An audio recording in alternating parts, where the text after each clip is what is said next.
ready?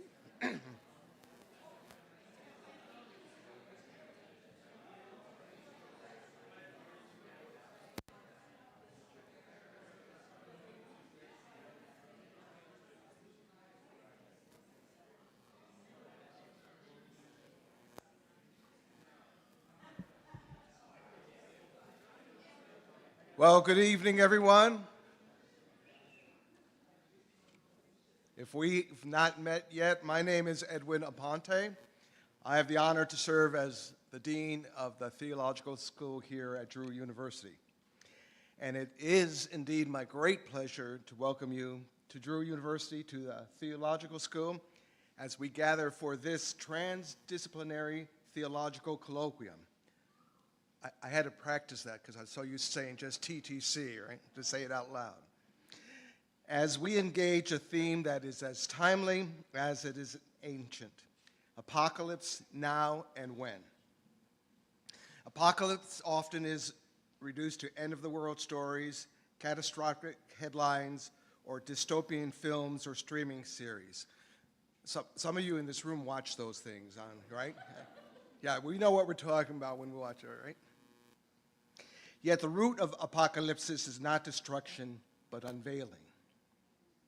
We need multiple unveilings as we face mounting threats in our planet's life, human relationships, and democratic institutions. Just a few days ago, the President of the United States threatened to destroy an entire civilization. The rhetoric of apocalypse is unavoidable. This weekend offers an opportunity to all of us to move beyond the sensational and toward more responsible and generative uses of this metaphor, especially as we attend to the insights of the brilliant and highly esteemed Dr. Catherine Keller, whose work continues to challenge and reshape how we think and how we act. Therefore, friends, let us listen deeply, engage one another with intellectual rigor, and together uncover the visions, histories, and possibilities carried within this powerful concept of apocalypsis. Welcome to Drew University. Welcome to TTC.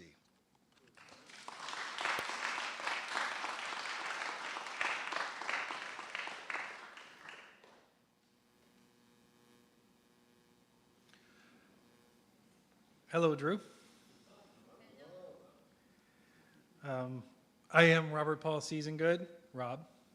I'm the Associate Dean for Academic Affairs and Teaching Professor of Bible and Cultures here at Drew.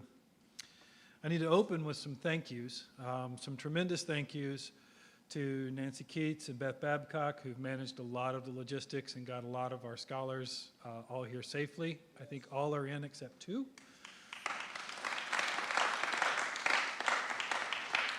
A thank you to our chapel techs and to Beth Quick for coordinating them, who are letting us go live all over the planet right now. Huge thank yous to Tracy and to Kirsten and to the communications team. Tracy, was it 168? Is that right?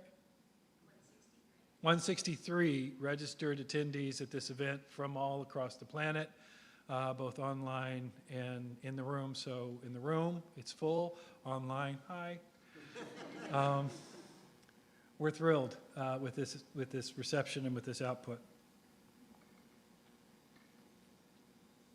I want to take a moment to note that our schedule was also to include one of our panelists for tomorrow was William Connolly. Bill was working on his presentation for us. I've seen the abstract. It was going to be fantastic. But as we all know, we lost Bill in February. As we proceed through the day tomorrow, we will have an open chair acknowledging our missing colleague. But it's also my role and my pleasure to open this transdisciplinary theology colloquia and then to introduce our keynote, Dr. Catherine Keller. The theme for the weekend, Apocalypse Now and When, is clearly recalling Dr. Keller's remarkable contribution to the study of apocalyptic, first in her landmark Apocalypse Now and Then, A Feminist Guide to the End of the World, then again in her Facing Apocalypse, Climate, Democracy, and Other Last Chances. I think 2 or 3 of us were on the AAR panel that reviewed that as well. Apocalyptic is an ancient genre whose name arises, of course, from the New Testament's closing book, an apocalypse, an unveiling, a revelation. As a genre, it has a notoriously mysterious qualities, visions of heaven, deep symbolism, visions of the miraculous and terrible beast, fables, a dualistic cosmology, often chaos versus order, whose struggles are framed as cosmic warfare. More substantively, as a genre we find again and again first-person narratives of fantastic visions which are mediated by some more than human being. For scholars in biblical studies, such as John Collins and others, this mediation of cosmic realities is the genre's anchor. Now, biblical scholars, if nothing else, are schooled carefully in language and genre. And they've been known to bristle a bit at popular use of the word to mean spectacular disaster. They're equally quick to distinguish apocalyptic from eschatology. I am a biblical scholar by training, despite some opinion, and profession, despite some irritation. At least, that is, when I'm not engaged in the work of the administrati. And I admit to having some sympathy to that scruple. But I'm also a scholar of popular U.S. culture and its engagement with the Bible. And in that work, I argue that the popularization of the Bible is a form of interpretation, and as such, needs to be taken seriously as a viable means for uncovering underattended aspects of Bible. In its pure form, apocalyptic is a revelation of the real, the reality, capital R, behind the present moment. In John's apocalypse, the big reveal is that the powerful, dominant colonial Roman state is not the final word, that the oppressed and beleaguered are not powerless, that the future is not yet, and there's still something that can be done. The glory of the state is monstrosity in its consumption and its savagery. But apocalyptic often reveals that future in careful ways. It's not, per se, a prediction of what will happen next, but the exploration of where present reality, if really understood, is going. Now, the popular-minded equivalency between apocalypse and science fiction, fantasy, and speculative literature is not, I'm going to say, pop culture illiteracy. Indeed, they know something that a lot of biblical scholars, until they read Catherine, hadn't caught. Examples of post-apocalyptic science fiction could easily enough be listed by all of us.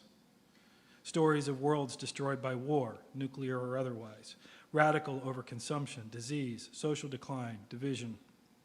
In each case, these narratives perform, I would say, the same function as biblical apocalyptic. They are visions of a future that is manifesting the tensions, the traumas, the hazards of the present. They reveal present tense risk by speculating on potential future subjunctive tense outcomes. They're revelatory and cautionary, telling us who we really are, what we're really doing, before it's too late. In many real ways, then, much modern science fiction and fantasy is functionally the same thing as ancient apocalyptic. It's contemporary, ongoing, secular apocalyptic. Secular. Well, Lisa Vox, in her fantastic book, Existential Threats, University of Pennsylvania, examines contemporary 20th and 21st century visions of the end of the world. She notes rather elegantly that since Darwin, popular visions of the world's end have changed from expectation of divine intrusion and judgment to visions of a world collapsing due to natural or human-caused or augmented threats. We imagine, instead of God's wrath, that our end will come via pandemic, war, environmental ruin, the Anthropocene, or social collapse. After, or better, via Darwin, humans have a viable means of imagining cosmogony without the divine. It took just a few simple steps to imagine a godless eschatology. Creation and eschatology, both mediated, created, or imagined by a secular apocalyptic, yield both a beginning and an end that is within our hands. To add to her rich thinking, I would note, by the way, that both themes, creation and eschatology, emerge in the writing of Mary Shelley. Her justly famous novel, Frankenstein, plumbs the traumas always inherent in creation and challenges questions about death and its reanimation. But she also wrote the novel The Last Man, about the sole human survivor of planetary collapse. A godless cosmogony and a godless eschatology. And arguably, Shelley spawns science fiction in its modern form. And her work arises, strikingly enough, in the very same period, with the very same cosmological obsessions that Vox traces out. What is real? Really, what is real? What are we as humans doing? What monsters are we creating? What monsters are we? What are our allegiances, our appetites, expectations, intentions, emotions, insights, divisions, loyalties, technologies, parties, governments, gardens, books, artworks, universities, economies, families, and more revealing? And where's God? For this TTC, we have collected a dozen of some of the finest thinkers in our fields on this very question to reflect on these and other issues. We invited them to respond to the following prompt, which you've probably read. Quote, whether as end-of-the-world hype or as empirically justified warning, the metaphor of apocalypse is not soon going away. Mounting threats both to the life of the planet and to democratic politics will continue to foment apocalyptic rhetoric. Responsible use of apocalypsis informed by the ancient context of the metaphor and attuned to the immense and contradictory range of its multiple histories and potentialities may be key to facing those threats. The panelists were invited to explore these themes, and as it crisscrosses disciplines and inflects public sensibility, theology, and secular activity. Inflects, by the way, I think the first draft was infects. Catherine changed that. And so will our panelists. They will, without question, be influenced in their thinking by our keynote speaker tonight. Dr. Keller has reminded us all again and again that apocalyptic is not about the end. Indeed, nothing ever really ends in apocalyptic. It changes. Apocalyptic is less about chaos versus order and more about noting the order inherent in chaos. That chaos is a beautiful and magical kind of order. We dance, as Keller notes, on apocalypso, between despair and opportunity, between process, never events, of cosmogony and eschatology. And so, it is my quite proper pleasure to introduce to you tonight Dr. Catherine Keller, the George T. Cobb Professor of Constructive Theology here at Drew. Noted throughout the world and regularly in demand as lecturer in the U.S. and Europe, Dr. Keller has taught since 1986 in the theological and philosophical studies at Drew. Notably, and I promised I would not belabor this semester marks her final course as regular faculty at Drew Theological School. She is the author of numerous books. Among the most noteworthy, that I haven't named already, are From a Broken Web, Separation, Sexism, and Self, On the Mystery, Discerning Divinity and Process, God and Power, Counter-Apocalyptic Journeys, and The Face of the Deep, A Theology of Becoming. Her role in the foundation of TTC is now a legend. Strikingly enough, this is her first time as keynote for it. And the legend continues to her grateful colleagues and students. She taught me,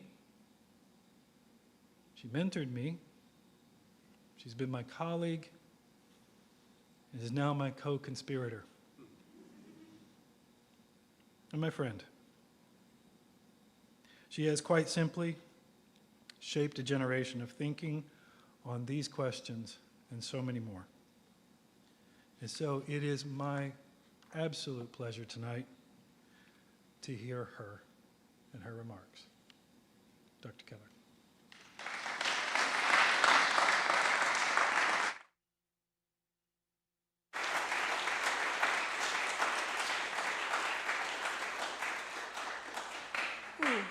Well, thank you.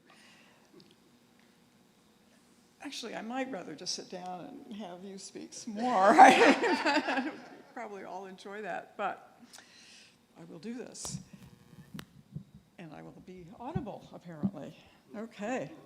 Is that good? Ah, there we go. Terrific. So, yes, the order inherent in chaos, it's coming forth.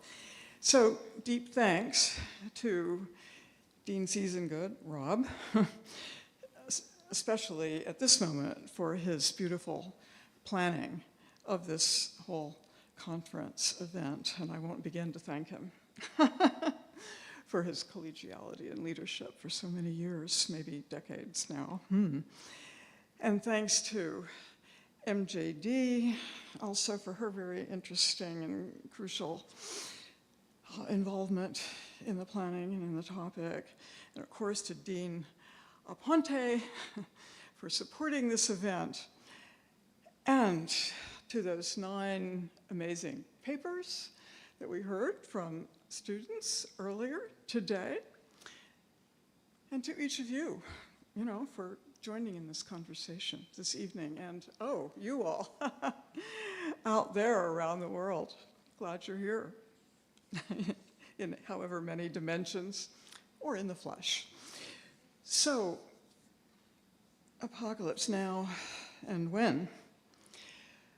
So, yeah, speaking of apocalypse now, it's got to be a coincidence, right, that just right now, during this final bit of my teaching career, we happen to have a TTC on apocalypse.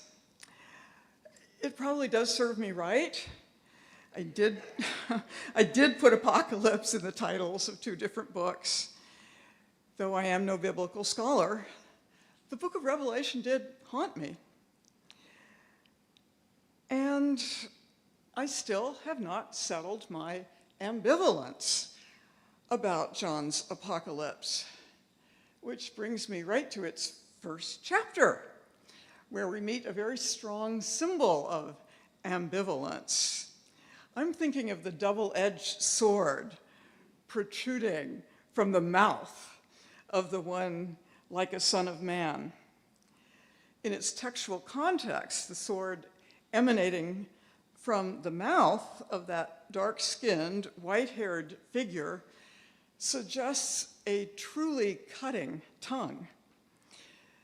This figure has its own intriguing ambiguity, of course, what with his or their covered mastoi, that's the word used primarily of women's breasts, and at the same time with the hypermasculinity of that sword sticking out. Of course, today when we refer to a double-edged sword, as in that attitude can be a double-edged sword, we mean that it may have positive or negative consequences. So I want to wield the sword in that sense, as a perspectival ambivalence that is both within John's book and about John's book. In the last millennium, I was pretty tempted to dismiss the book of Revelation as just an oppressive and misogynist vision, instigating, sanctifying much imperial Christian violence. But I couldn't quite. I learned how much revolutionary resistance to oppression it has also inspired. You know, like Thomas Müntzer in 1525, calling the peasants to rise up. The Peasants' War? "Go to it while the fire is hot," he wrote. "Don't let your sword grow cold. Don't let it hang down limply." The phallic edge of revolution. But Müntzer was actually a proficient biblical scholar, one who also once signed off on a letter as the sword of God. So, as the title of my 1986, boy, that's a while back, Apocalypse Now and Then suggests, I realized that the oppressiveness that concerned me was less with John's text itself. It was more with its use to fuel the literalist end-timism that was key to the Reaganomics that was dominating at that time in the 80s. So John's apocalypse did haunt me. I kept seeing its sword marks in contemporary history, particularly as this millennium got swinging in the growing markers of global warming. I wrote Facing Apocalypse at the end of Trump's first term. It tries to strengthen the awareness of the actually prophetic vision and its force field of events, of effects on events. At this point, maybe the best thing to do is, just bury John's sword. Bury it, deep under the desert sand. But, that won't make the text or its history and ongoing force field go away, will it? And the more of us bury it, the more easy it will be for the religious right to use John's weapons as their own. So maybe it's better to use that double-edged sword tongue on the apocalypse itself as a prophecy both of doom and of new creation, used by reactionaries and by revolutionaries. Of course, no scholar of apocalypse captures the question of ambivalence toward the book itself better than Stephen Moore in Empire and Apocalypse, Postcolonialism in the New Testament. So already in 1999, he wrote, "The question is whether or to what extent Revelation merely reinscribes rather than effectively resists Roman imperial ideology." Oh, I think that's the question. I am not going to try to answer that question so much as let it sharpen the double edge of current struggle, as, for example, in the threat of climate doom and the hope of an adequate eco-politics. So, I advise working in a few public words about the word apocalypse itself whenever you have a chance with your publics, clarifying and repeating it, that it does not announce the end of the world, which is not a phrase in Revelation or indeed in the Bible, and clarifying that it actually does anticipate horrific levels of destruction of life and its environments, which, of course, has happened all too often through the subsequent history. And that apocalypsis means you'd be telling your public, again and over again, to unveil. It's a sexy term. It's what was used for the bride unveiling on her wedding night. New Jerusalem? Anyway, that it does not mean to close down, but to disclose, to open up, ultimately the new creation, perhaps not as a novo creatio ex nihilo, but as a total renewal of our corner of the cosmos, especially a radical urban renewal, as the New Jerusalem suggests. And why don't you also try to repeat that revelation is not literal narration, but the dreamy, sometimes nightmarish language of vision. The relevance of apocalypse to far more than right-wing Christian publics was manifest just last week, wasn't it? On April 7th, yes, when the US president posted on Truth Social that if Iran did not meet his deadline for reopening the Strait of Hormuz, a whole civilization will die tonight, never to be brought back again. You probably noticed across a significant range of media then the use of the term apocalyptic to characterize his threat. On the right, Fox News announced with no disapproval that Trump's apocalyptic Iran warning raises stakes for sweeping US strike threat, end of quote. On the opposite edge, Amnesty International posted very widely that apocalyptic threats of large-scale civilian devastation demand urgent global action to prevent atrocity crimes. And the British Guardian posted, Trump's apocalyptic threats, a sign not of strength, but of moral and strategic weakness. Not bad uses of the language of apocalypse as warning of huge catastrophe, not as announcement of the end of the world.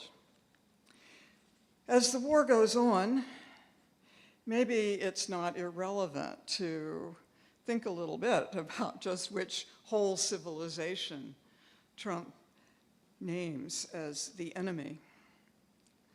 Iran happens to be the direct descendant of one of the oldest continuing civilizations on Earth, that known as Persia, which became, under Cyrus the Great, around 2,500 years ago, one of the largest empires in history.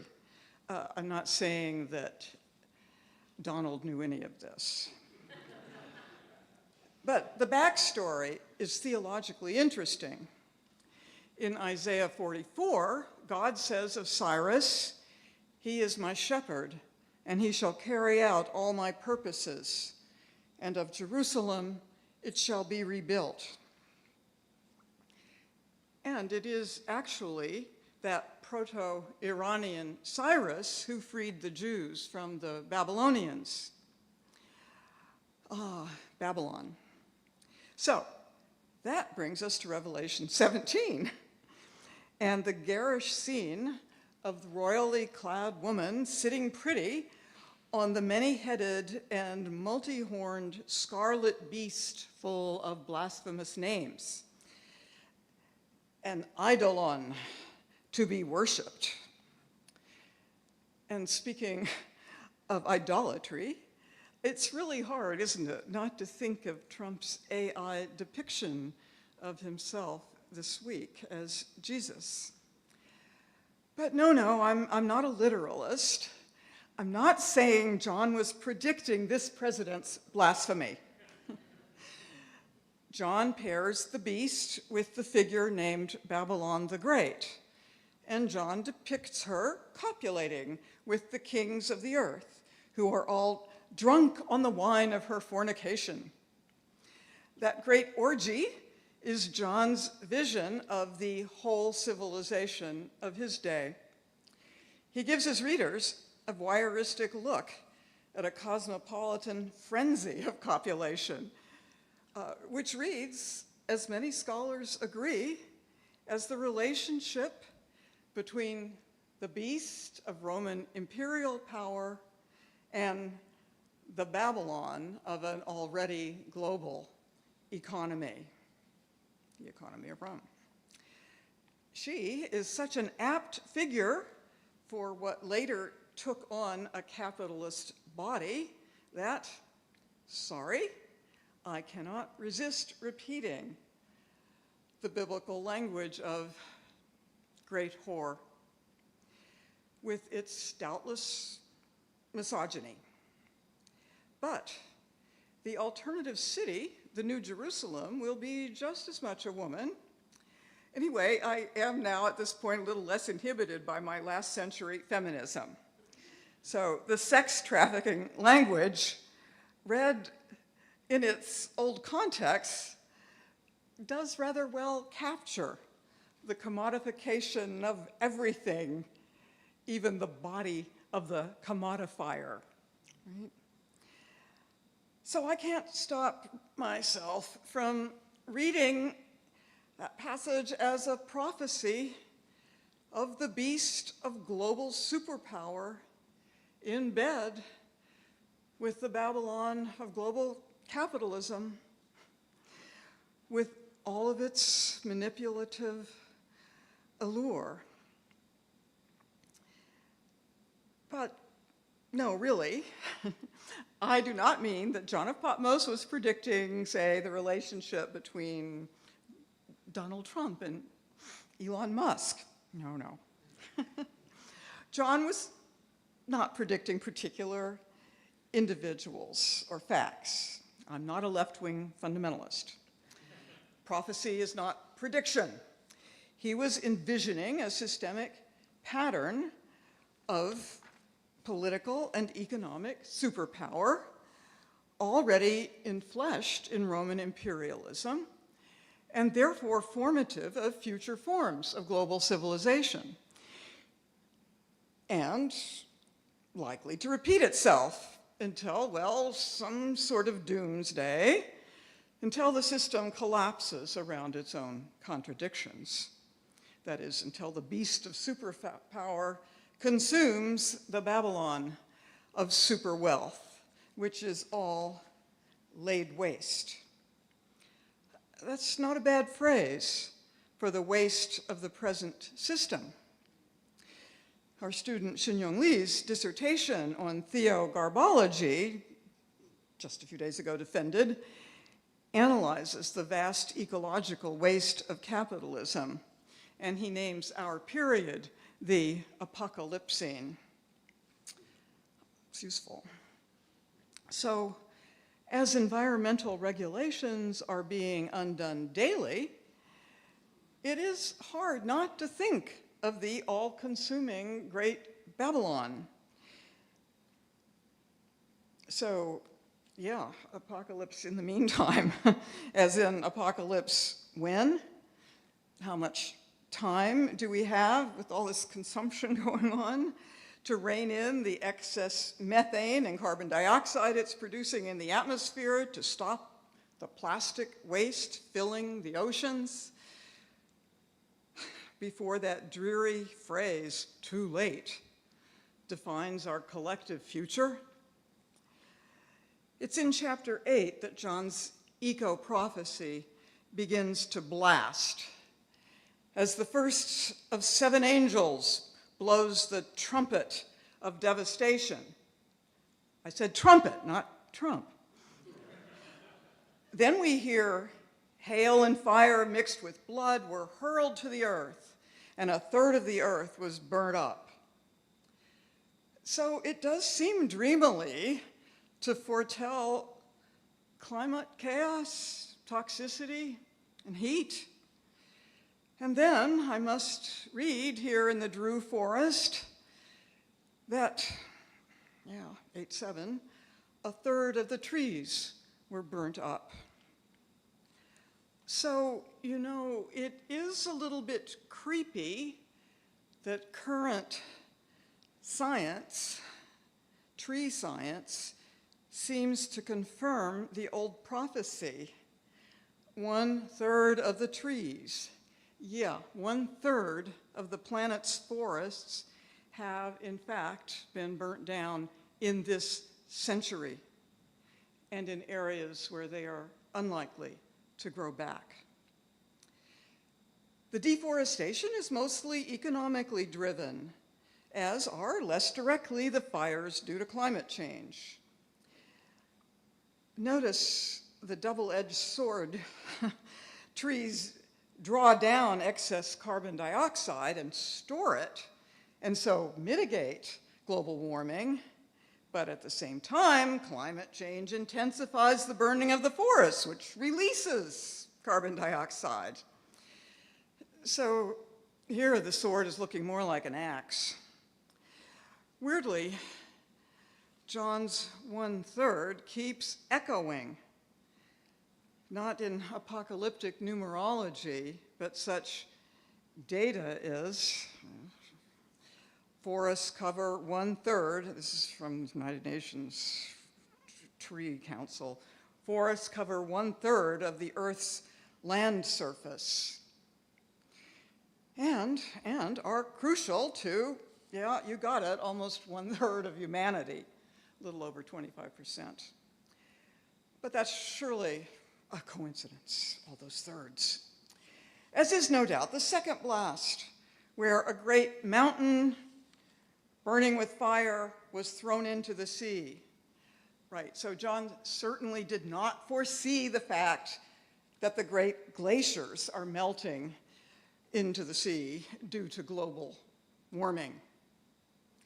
And he didn't know that as the permafrost that remained frozen for thousands of years in Siberia and Alaska thaws, methane and carbon dioxide trapped within it are being released into the atmosphere, and ancient viruses are making a return. That's certainly not what John meant by the coming of all manner of plagues. And if he says 1/3 of the waters became bloody and toxic, well, he wasn't thinking about microplastics. Then he says 1/3 of the sea life dies, which we've just crossed beyond, being very close to fully over half of it. As for the third angel's blast, well, what does a star falling to the earth have to do with climate change? John says the star is blazing like a torch, and its heat turns the fresh waters of the earth to wormwood, so toxic, wormwood's poison. And so he says 1/3 of freshwater creatures die. Well, again, we're actually ahead. At present, it's closer to half of all rivers that are too polluted for drinking and for direct agricultural use. And yes, approximately 30% of freshwater fauna, animals, have died. So I have to repeat. Prophecy is not prediction. I've called it, long ago, dream reading. And John's waking dreams are largely nightmares about how history was already socially, economically, ecologically trending. And his nightmares, like those of his prophetic antecedents, show human history and its patterns of destructiveness, its whore beast of greed and power, as inseparable from non-human planetary effects. So you would think he'd be key, at least, to correcting Christian anthropocentrism. Yeah, but I don't hear many of the born-agains and premillennialists who like to quote him all the time, warning about his quite extraordinary preview of the ecological damage of this epoch. And just after the fourth seal, another voice breaks in, the voice of the eagle crying out loudly, "Uai, uai, uai," to the inhabitants of the earth. Barbara Rossing made clear that the uai should not be translated as woe. Woe implies punishment. She suggests instead, alas to the inhabitants, or just, oh no, oh no, earthlings. What matters is to convey this animal voice of ancient eco-grief. You know, apparently the phrase ecological grief dates back to at least 1940, when someone we heard about earlier, Aldo Leopold used the term to refer to the pain of environmental loss. In his prophetic Sand County Almanac, Leopold wrote that one of the penalties of an ecological education is to live alone in a world of wounds. At least that loneliness has eased up a bit. The mourning of the Earth's wounds has spread pretty widely, not far enough, but certainly around the planet. And the eagle was mourning it all already. As for the country who captured the bald eagle as its symbol, I guess it's a bit comforting to know that while the eagle was once endangered due to habitat loss and DDT, that the eagle did successfully recover and got removed from the endangered species list in 2007. So it's alive to mourn the apocalypsine extinctions of dozens of animal species daily. Dozens daily. It has seemed to me that if in reading Revelation we don't stress the mourning, human and otherwise, the book's violence takes over, as it has over and over again. But anger and grief do remain together. Its double-edged affect of resistance. Also, the woolly lamb has its own edginess as it joins in messianic manifestation with the lion as the double edge of warrior lion and vulnerable lamb, Revelation 5. But the lion does not reappear. Its energy seems to have been absorbed in the lamb. And that baby sheep is far from sheepish.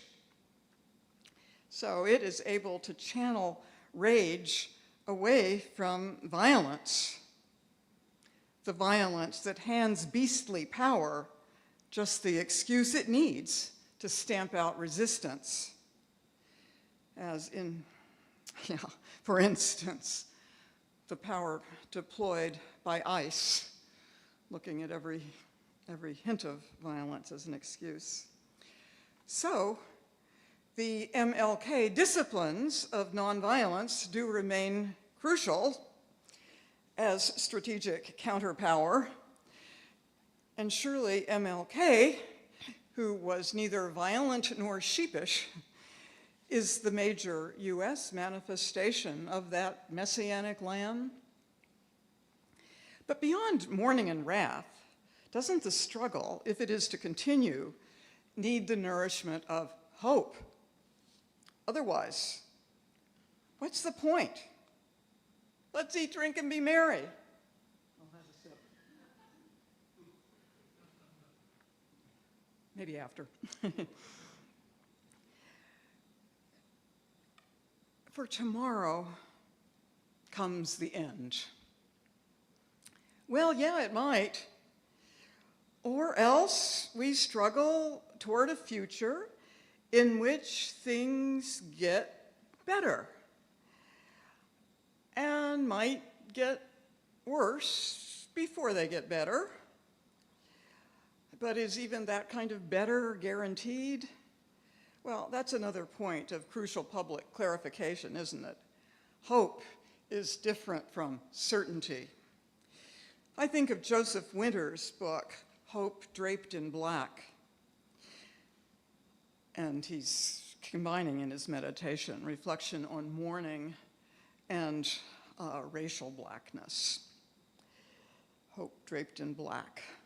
As in the ancient prophetic hope, faith and hope do not add up to a guarantee, but they do reveal real possibility, a non-BS kind of change, or maybe enough change soon enough to realize a habitable enough future for enough of our species and its companions. But to live that hope at this point, it might embrace, I'm saying to embrace that hope might mean embracing hopelessness. And that's the title of Christian social ethicist Miguel de la Torre's book. He proposes not giving up hope, but strengthening solidarity with publics who, because of their systemic circumstances, have become hopeless. So embracing hopelessness might be a crucial part of a hopeful strategy. Without such an embrace, hope might become, nothing but a flimsy optimism, akin to the good old American optimism that fuels our economy, and an optimism that runs on that fuel that is degrading our planetary future. And that optimism pumps much of its spiritual fuel from a degraded Christian hope, doesn't it? A hope that gets fixated on the individual afterlife, which becomes an earth-trumping fixation. And this eschatology also sponsors a collective premillennialist end of the world. All of us who are lucky and saved getting to go up there in the end of the world scenario. And in it,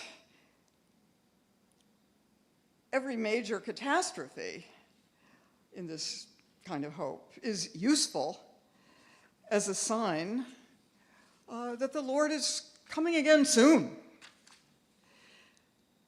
And such eschatologies actually carry their own double-edged sword of, optimism for the saved and pessimism for the rest. But tragically, the votes of that white right-wing segment of Christianity have been mobilized for the denialism driving our planet towards something very like the doom they foresee, and that makes a lot of us verge on nihilism. Another vicious circle within a vicious circle. In other words, hope needs that double-edged sword to distinguish it from optimism as well as pessimism. And now for my bit of, and Chris Bosel, this is not because you are here, my bit of Karl Barth. Christians are not optimists or pessimists. We are hopeful. I quote it several times a week. Barth. But hope, as such a third way, was never easy.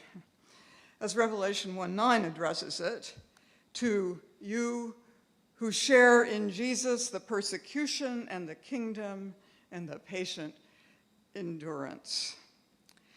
This is beautifully echoed in Jürgen Moltmann's take on Calvin's Perseverantia Sanctorum, which the holy perseverance, perseverance in hope. And that patient perseverance, if it is not to go numb or passive, needs the vibrancy of hope, doesn't it? As James Baldwin put it, in the midst of the civil rights struggle, hope is invented every day. Yeah, hope has to be reinvented constantly. That's key to the perseverance. It's not regulated by the predictability of a preordained future. Hope has to be improvised. I understand hope, in distinction from optimism then, as the embrace of possibility. Optimism believes it is embracing a sure future. Hope lacks the sense of guarantee and faces its present reality with all of its dangers. As Baldwin also said, not everything that is faced can be changed, but nothing can be changed that is not faced. Facing apocalypse, then, does not mean accepting doom. But it does mean facing the worst in order to discern possibility, the better possibility, the good that is really possible even now. So honest hope casts a shadow of unknowing, even of doubt, also often of anger or fear, which only intensifies then the luminosity of hope, this double edge that glows in the dark. But how does the great hope of the apocalypse then play itself out? Apocalypse when? Whenever? Well, after scenes of unthinkable destruction, John's book closes the Bible with a double edge. The marriage of the beast to the great Babylon is now answered by its precise opposite. Another marriage of a power animal to a feminized metropolis. The marriage of the Lamb with the New Jerusalem. New Jerusalem, you know, NJ for short. The new city comes down in the vision. Can coming down mean coming down from a heady vision to on-the-ground reality, maybe, into whatever level of realization proves itself possible as an earthy work of urban renewal? We're talking about a city. As for the trees of the city, well, sadly, John doesn't mention trees along the 4 rivers in the new city, in the New Jerusalem. But he does say that all who wash their robes will have the right to the tree of life. So beyond the symbolism of renewed life, maybe he did have in mind a great urban forest, probably a lot more impressive even than Central Park. And water, fresh water in abundance, free for all to drink. That's truly suggestive of utopia in a region that was and is still disproportionately desert landscape. That liquid hope, not of oil, but of radical refreshment and of a rich urban life of the great diversity then suggested by the many colors of gems that form the wall around the New Jerusalem. So this liquid hope flows through the always open gates, gates perhaps open also to the constant reinterpretation that the apocalypse inspires or just requires. whether we're talking about pro-apocalypse, retro-apocalypse, anti-apocalypse, counter-apocalypse, the interpretations keep rolling in through those gates and perhaps out again. But in the now time of the apocalypse, hope itself will continue to face apocalypse, and so may need to carry its own double-edged sword, a hope that overheated glimpses of coming catastrophe might awaken enough green faith, enough commitment to the needed social and environmental, political changes soon enough. Well, and as to the double edge, I actually feel compelled to take us back to a Coptic text from pretty much the same period as John's Apocalypse, from Nag Hammadi.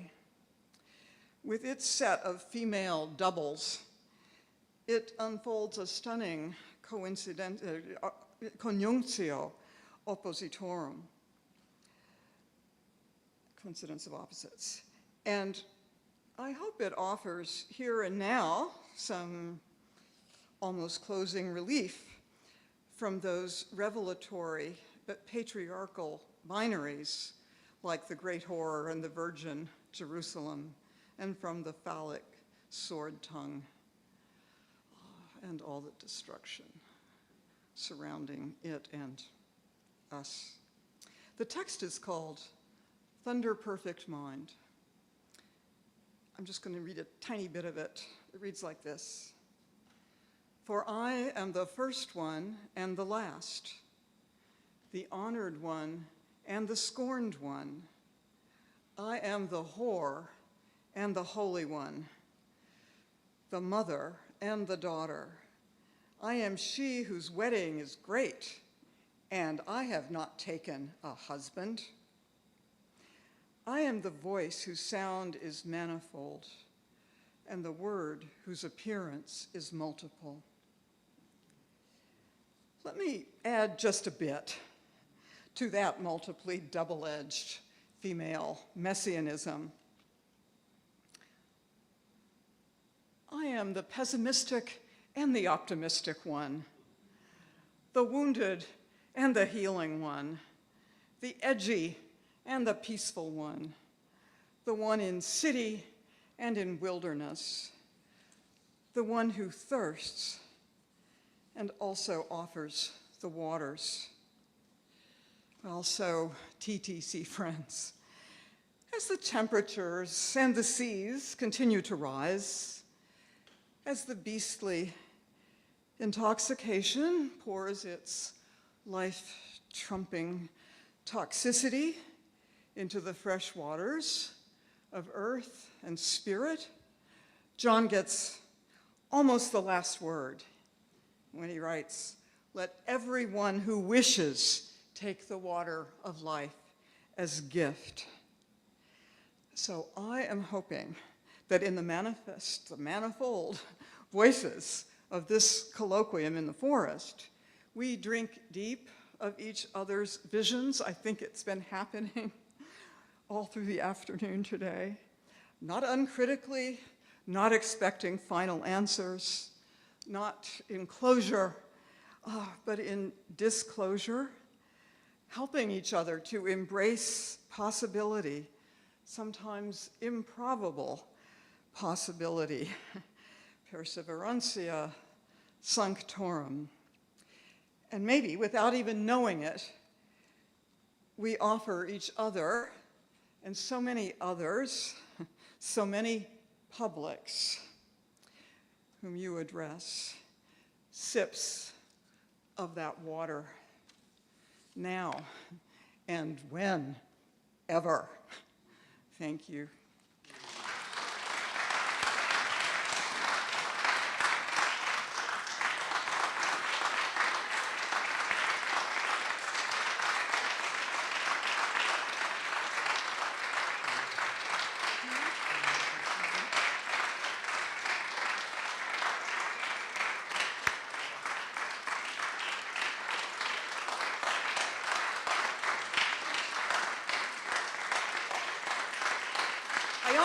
taught here 40 years.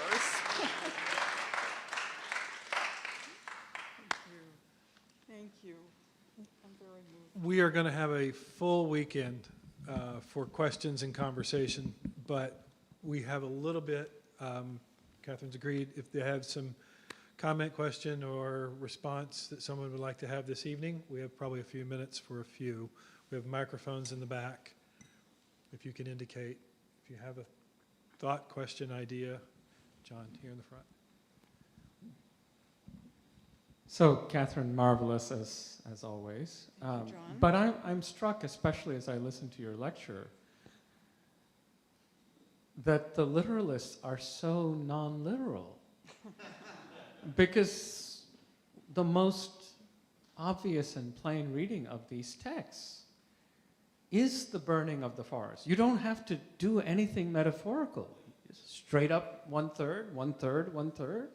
The math is there. You can't be more literal than the text. Yeah. So you have any idea why the literalists are so non-literal? Why are they utterly Well, you know oblivious? You know why? Because a great percentage of biblical literalists are members of very conservative congregations who are aligned with the political right and its economics and the profound whore beast, commitment to suppressing the data about climate change, right? Which would provide some very literal illustrations, as I've tried now that I have to say, no, I'm not a left-wing fundamentalist, really.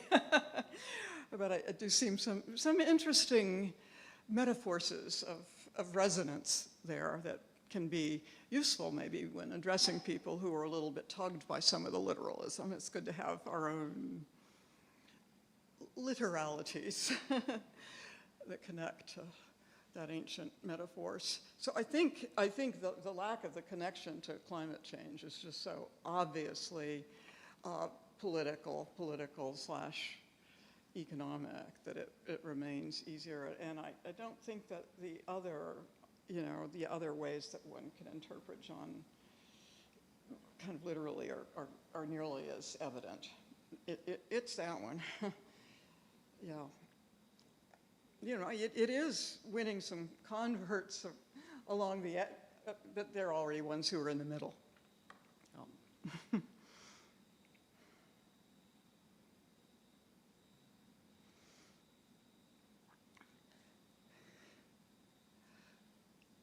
If you have questions later, I'm available, of course, all through the conference and then ever and ever after.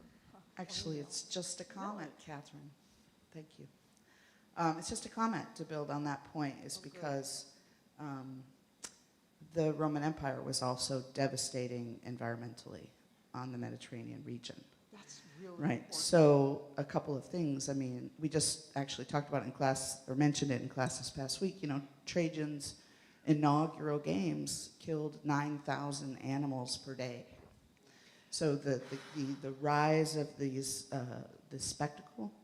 But then also the huge voluminous baths in every single Roman city with hot water was burning the forests. So clear cutting and burning of the forest became, and runoff of farms from people who had been, building olives, which have to be in tiers in the region, and ultimately to the point the cities became uninhabitable. So just want to mention that connection, that there's a literalism in the ancient world as well as a literalism that we miss because we're so used to the Roman imperial power. We think about it in terms of military, but Political, environmental is also highly there. That is so important to bring out. Now, I'm not going to write a third apocalypse book, in which I do, so I hope you have written or will write that up. That's crucial. Wow.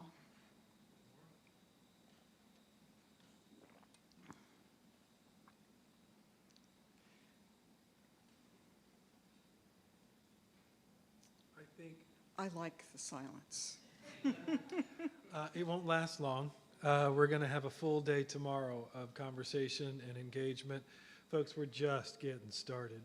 So we have sessions tomorrow at 10, at 1:30, and 4 o'clock, all Eastern time, for those who are joining us online. You are absolutely welcome back, and we're all here to be accessible for conversations. So by all means, thank you for coming out tonight, and we look forward to seeing you tomorrow. And again, another hand for Dr. Thomas.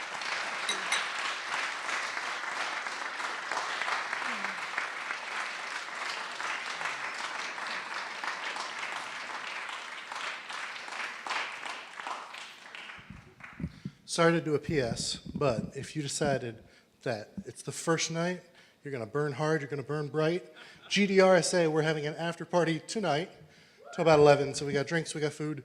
I am the treasurer. I would love to see you there. We've got karaoke, if that floats your boat. We know at least one person. Just mentioning that, we'll be in the atrium downstairs. We would love to host you and have you join us. So, thank you.